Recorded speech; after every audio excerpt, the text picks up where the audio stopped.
Beleza, galera? Hoje é dia 10 de agosto de 2019 e na última semana eu terminei de ler mais um livro, que é O Sistema Presbiteriano, escrito pelo autor W. H. Roberts. Esse livro ele vai tratar sobre, o próprio nome dele já diz, como funciona o sistema presbiteriano. Para quem não sabe, eu sou membro da Igreja Presbiteriana do Brasil e a Igreja Presbiteriana do Brasil é uma das igrejas mais tradicionais que nós temos no mundo. É herança da Reforma Protestante e agora eu vou falar um pouco a respeito do que é falado nesse livrinho. Um livro pequeno, né, bem curtinho, não tem nem 100 páginas, mas ele é muito interessante para te dar assim, uma visão de como é que funciona a teologia e o sistema presbiteriano. Então vamos lá. Para começar, o sistema presbiteriano é um sistema doutrinário da cristandade. É um sistema sólido e logicamente articulado e que expressa o ensino das Escrituras. A ideia fundamental do sistema presbiteriano é a soberania de Deus. O livro busca responder a seguinte questão: quais as características fundamentais do sistema presbiteriano de fé e prática?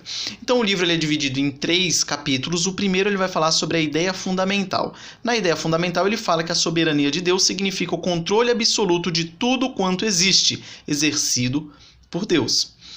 E ele dá uma classificação da cristandade, separando entre racionalistas, liberais, católicos e evangélicos. Ele vai falar que os racionalistas, eles negam que a Bíblia é a palavra de Deus. Os liberais dizem que a palavra de Deus está contida na Bíblia, mas negam que toda a Bíblia seja a palavra de Deus. E os católicos, aqui englobando os gregos, os romanos e os anglicanos, afirmam que a Bíblia é a palavra de Deus, mas aceitam as tradições e a voz da Igreja como fontes legítimas de autoridade religiosa ao lado da Bíblia. E por fim, os evangélicos, que vão dizer que a Bíblia é a palavra de Deus e é a única regra de fé e prática. A razão não é norma de fé, mas instrumento de interpretação. Cada pessoa tem o direito de interpretar por si mesma a palavra de Deus com o devido respeito ao Criador. Isso tudo está contido na ideia fundamental do capítulo 1. No capítulo 2, ele vai falar sobre os aspectos principais do sistema presbiteriano. Em linhas mestras a serem abordadas serão as de todas as religiões, ou seja, dividido em 4 elementos aqui, 4 partes, qual seja teologia, dever, culto e governo. Na primeira parte ele vai falar sobre a teologia presbiteriana aqui, ele vai falar que a exposição do que devemos crer acerca de Deus e das suas relações com os homens. Nossos padrões doutrinários são, primeiro, doutrinas aceitas por todos os cristãos, que são a existência de Deus, a unidade de Deus, a trindade, o plano de Deus, a criação, a providência, a queda do homem, o pecado e o castigo, a liberdade da vontade humana, a pessoa de Cristo, a personalidade do Espírito Santo, a salvação mediante obra do Divino Redentor e a ressurreição dos mortos.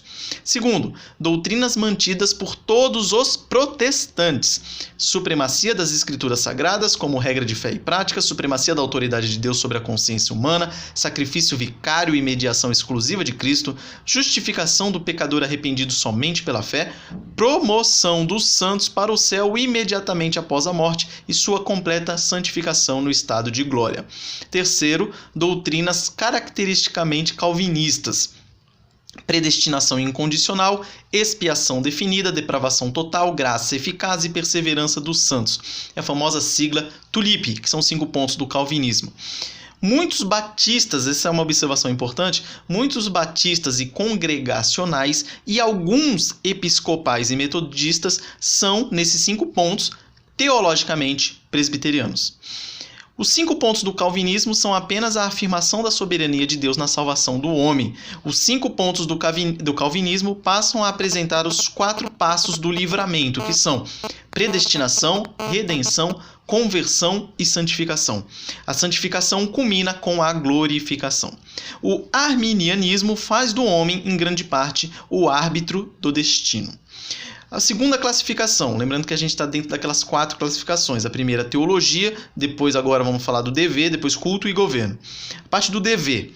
As principais doutrinas sobre o dever são as que se referem à livre agência do homem, à lei de Deus, ao pecado, à fé em Cristo, às boas obras, à liberdade cristã, aos votos e juramentos legais, à magistratura civil, ao casamento, ao divórcio e ao juízo final.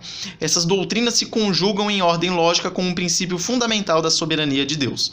A soberania, a lei e a justiça de Deus, em harmonia com a liberdade humana, fazem dos conceitos presbiterianos sobre o dever uma força moral austera e poderosa.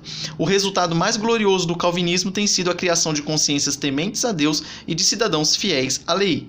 Fé em Cristo e obediência a Deus determinam sempre respeito às leis. A terceira classificação, no caso, o culto. Somente as ordenanças de culto indicadas na Bíblia é que têm autoridade e são obrigatórias. Não há perdão senão para o pecador arrependido e para a obtenção de favor divino não há obstáculo além da incredulidade.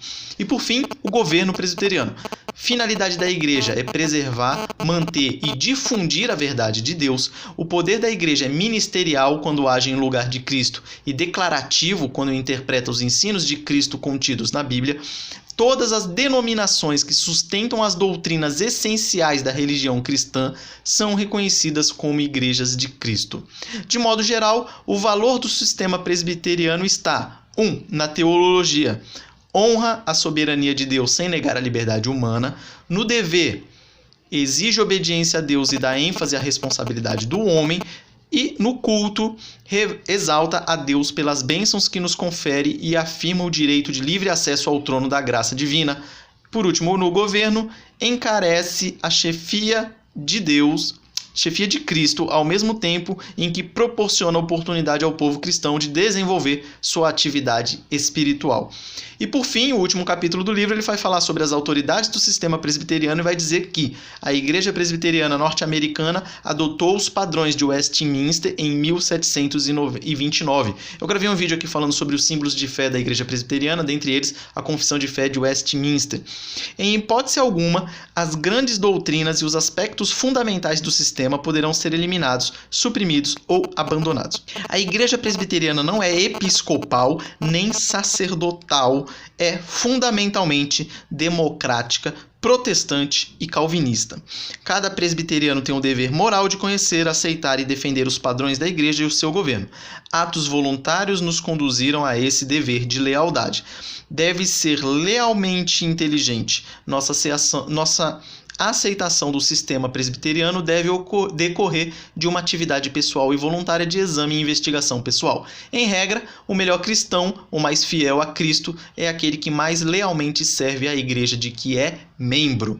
E aí nós terminamos essa resenha, que ficou até razoavelmente longa, tendo em vista o tamanho do livro. Mas é bem interessante porque ele é praticamente um livro manual que vai dizer como que funciona esse sistema presbiteriano. Eu ainda tenho algumas leituras obrigatórias para fazer. Estou lendo agora esse livro aqui, chamado O Pastor Segundo Deus. Esse livro está sendo excelente. Aguardem que logo, logo vou fazer aqui a resenha dele. Então é isso. Tá aqui. Qualquer dúvida, mandem aí. Inclusive nada. Nem sei o que eu ia falar. Beleza? Tá aí a resenha. Forte abraço a todos e até a próxima.